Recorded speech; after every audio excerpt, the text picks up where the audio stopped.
qui empêche la résilience? Non, mais déjà, il faut déjà avoir l'information. Il a dit qu'il y a beaucoup d'actions de sensibilisation.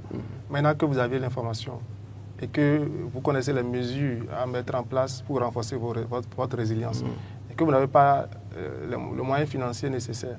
Donc là, l'information y est, mais vous n'avez pas forcément le moyen financier pour pouvoir. Donc ça, c'est un premier obstacle. Aussi, il y a l'urbanisation qu'il ne faut pas ignorer, parce qu'à chaque fois qu'une population connaît une forte croissance, oui. vous savez, il y a l'expansion de la ville. Et cette expansion-là fait en sorte que les périphéries qui étaient boisées deviennent des zones vraiment déboisées. Et on a une accélération. Et donc, ce facteur-là fait en sorte qu'il n'y a pas un reboisement. Alors, donc, ces mesures de renforcement de la résilience et autres qui sont affaiblies font alors que les communautés sont plus facilement.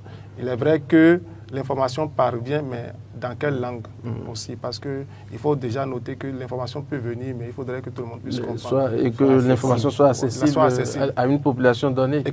Et sur quel support? Parce que ce n'est pas forcément si un message vient sur mon téléphone pour me dire que voilà, que je sois à même de lire. Oui. Je peux comprendre à travers des images, je peux comprendre à travers des écrits. Il faut prendre tout cela en compte. Il y a beaucoup d'aspects qu'il faut prendre en compte. Donc. Mais je pense que le principal aussi, comme il le dit, il faut apporter un moyen financier équitable. Même si vous donnez des variétés résilientes, il faudrait quand même que la personne soit en mesure de pouvoir reprendre ses variétés. Tout à fait. Et si le climat se modifie dans le temps et que cette variété ne répondait plus à l'autre climat, il faudrait encore apporter d'autres variétés. Donc, dans tout cela, il faudrait vraiment que la population soit informée des changements qu'on a dans le temps pour pouvoir vraiment renforcer leur résilience. D'accord. Comment les politiques publiques, à présent, peuvent-elles intégrer la justice climatique? Docteur Joseph? Oui. Aujourd'hui, nous les avons les plans de contingence pour permettre aux communautés vulnérables de pouvoir disposer d'un outil qui leur permet déjà de connaître les différents risques qui affectent leur communauté, de pouvoir avoir l'évaluation, l'impact, tout ça, et également d'avoir des plans de réponse, d'avoir des plans de préparation, des plans de réponse.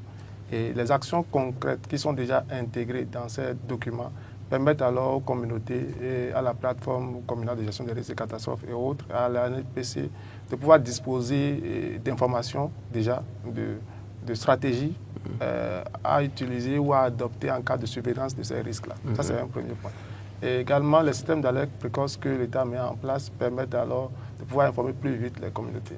Il serait encore mieux si l'État pourrait alors mettre de l'argent dedans, parce que on fait des actions, on prévoit des choses, mais s'il n'y a pas le financement qui accompagne, je pense que ça restera toujours du dit. Alors, parlons justement de financement. Est-ce qu'il y a un mécanisme de financement international pour appuyer ces pays les plus vulnérables?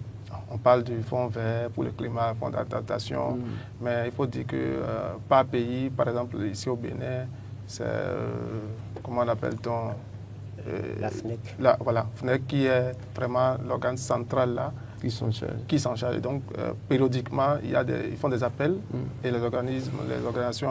Donc, il y a effectivement des financements. Il y a plein de financements, pas les banques, pas des structures privées. Voilà, il y en a tellement que, bon, il faudra vraiment travailler pour les avoir.